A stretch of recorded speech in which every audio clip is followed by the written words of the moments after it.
Hi, my name is Julia. I am currently living in 28 Fleet Street, apartment 9, and I'm making this video today so that you can determine if you would like to be the next resident of apartment 9. I've been living here for about 3 years, really enjoyed my experience, and I'm moving in with my partner, so that's why I'm leaving.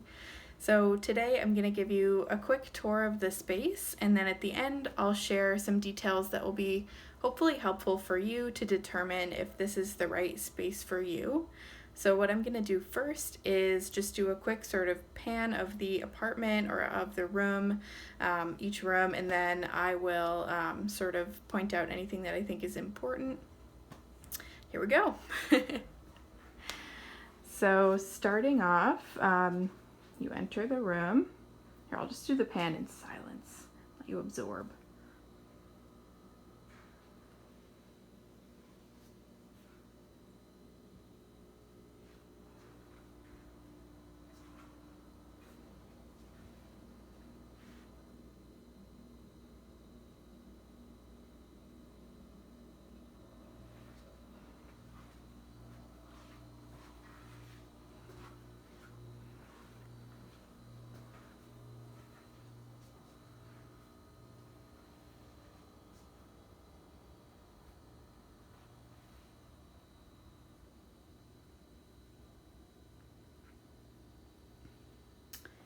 Okay, so this is what I would call the kitchen.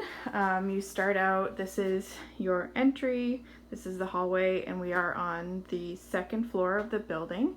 So it's really easy to bring up groceries, which is nice, and there is a beautiful, here I'll just show you, really nice hallway. It's of course very safe with the deadbolt. A nice hallway with just sort of like classic details, which is really nice. Anyway, back to apartment number 9. So you enter in the apartment, and this is your view. You have a great kitchen, in my opinion, especially for the North End and for older buildings in Boston. I think it's pretty rare to have a space that has a full-size gas stove and full-size oven, a full-size dishwasher, and just lots and lots of cabinet space. There aren't as many drawers in this space, but I think if you are efficient with your organizing, you can also utilize all of this upper cabinet space. Usually I have, some drinks and food up there.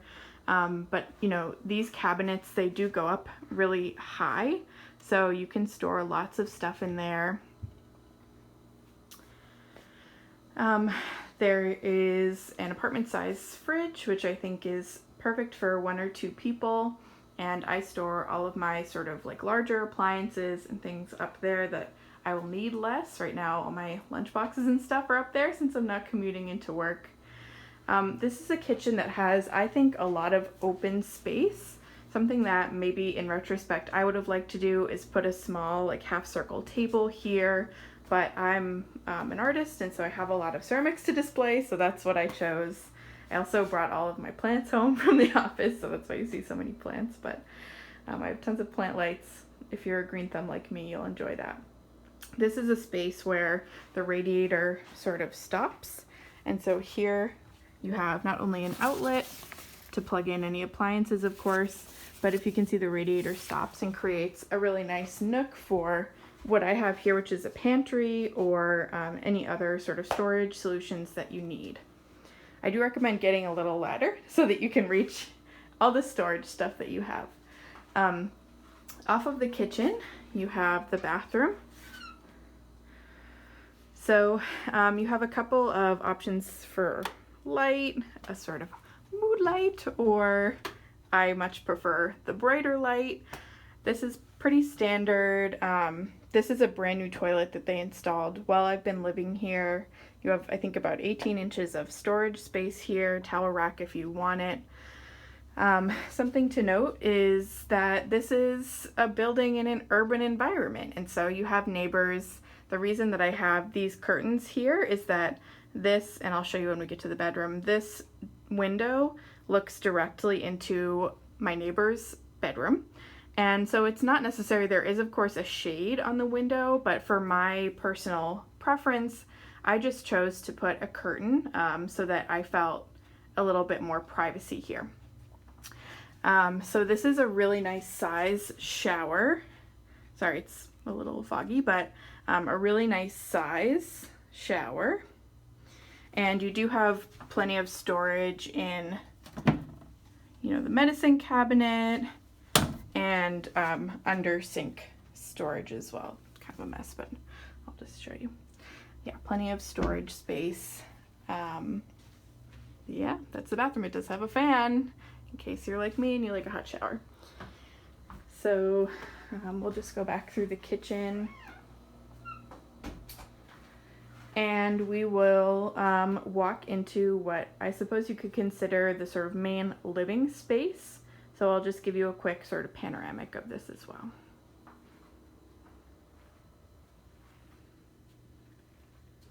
And I do have Christmas presents, so just ignore those.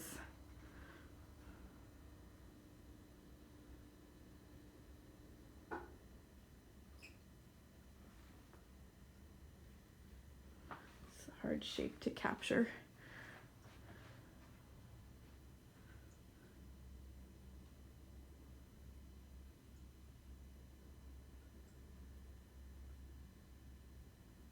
And there's the door again. Okay, so coming through what I consider to be sort of the living room, this is not a closet. Well, it is a closet. It's a utility closet, so it's not really for storage. But you can see as soon as you get into the space, like really lovely large windows where I choose to keep a lot of my plants that I like growing. And here I think you could have room for a small sectional if you would like. My preference is to have some smaller chairs, and I also have some chairs in a closet that I can pull out if people do come over. I really like the shape here. So technically I believe this is listed as a 1-bedroom. I don't know, you'll see what it is on the listing. It's kind of a studio 1-bedroom, but because you have this really long wall separating the back of your kitchen from your bedroom, it does feel like a separate bedroom from your living space, which is really nice. So you might think it's weird that my desk is like shoved over there in the corner, and usually I would probably have it over here or in this perfectly shaped nook. But because I've been working from home during the pandemic, I really like looking outside. So that's why I chose to have the desk there. But you could, this is a twin bed. You could have the bed this way, sort of horizontally, vertically. You could have the bed over in this space if you'd like. When I moved in, the guy before me did have a queen bed, but it meant that he had to take the door off of the closet, which I just wasn't about. You know, that's that. So this is the main closet in the space. And it does have a light, which is really nice. This is a closet that can definitely fit at least 1, if not 2, carry-on bags. And this is kind of small space living, guys. Like, you have chairs, you have a random scooter. Like, if you are a maximalist, if you are someone who works in the fashion industry, hey, maybe don't move into a place with 1 closet. But for me, it works perfectly fine. There is an outlet here. There is a phone jack if you're like old-fashioned and you want to have a phone. There's an outlet here, an outlet over here, and here and here. So there's tons of outlets for you to charge everything. You can see I have a lot of like devices and whatnot. Yeah, that's pretty much it, you guys. Oh, one thing I wanted to mention is that you do have these really large windows. You know what, this is probably when I'll put the camera and just talk about pros and cons of the apartment. But this here goes out to the second entrance to the building. Oops. So it is, sorry, this light is like making a really dramatic thing. This is the second entrance to the apartment. So you can see if someone's waiting for you. And so you can see here that the apartment just looks into, you know, other people's windows. This is to be expected when you live in an urban area and you don't want to hike your way up to like the fifth floor. You just look into other people's apartments. That's why I always keep this shade closed, because there's an elderly couple that lives across the alley who are super nice, but they don't need to be seeing my whereabouts. Okay. I hope that answered all of the questions that you have about all of the actual, I'm just going to flip this so I can see myself, all of the actual, sort of details of the apartment. But you can feel free to reach out to me or the management company if you have more questions, or if you need something measured, if you want to see the size of a certain area of the apartment, I'm happy to do that. Talking a little bit generally about what I've loved living here and some of the unique aspects of this apartment. Hands down, the best part of living in this apartment has been the location and the lifestyle. So if you're from Boston, you're familiar with the North End, you know the vibe, but if you're moving here or you're new to the area, this is a place with a lot of history. It's the oldest neighborhood in Boston. The architecture is beautiful. This is stuff that you probably already know if you're looking at this apartment, but it's all about the lifestyle, right? Like going to the farmer's market every day or whenever you're interested in cooking. I love to cook. That's why I love having this beautiful kitchen. I cook every day, so I love to go to the farmer's market, get really cheap and fresh produce. I love being close to a ton of public parks. You're about 2 blocks from the waterfront, the Harbor Walk, which is like a 40-mile long pathway along the harbor. You are a few blocks to the Greenway, which is a mile-long public park stretching from Chinatown to the North End. And tons of local parks as well, dog parks, and just places to get outside. This is a pretty small apartment. It's perfect for one person, maybe two, if you really love each other. So getting outside, especially during a pandemic or if you're working from home, is really, really important. There's tons of gyms, coffee shops, restaurants. I mean, this is stuff that, if you've lived in the suburbs or even other parts of Boston, I would never even dream of having a car here because you don't need it. You can walk to the bank, to Starbucks, to get your groceries, clothes, like whatever you need. It's in this neighborhood, and not every neighborhood in Boston can necessarily say that.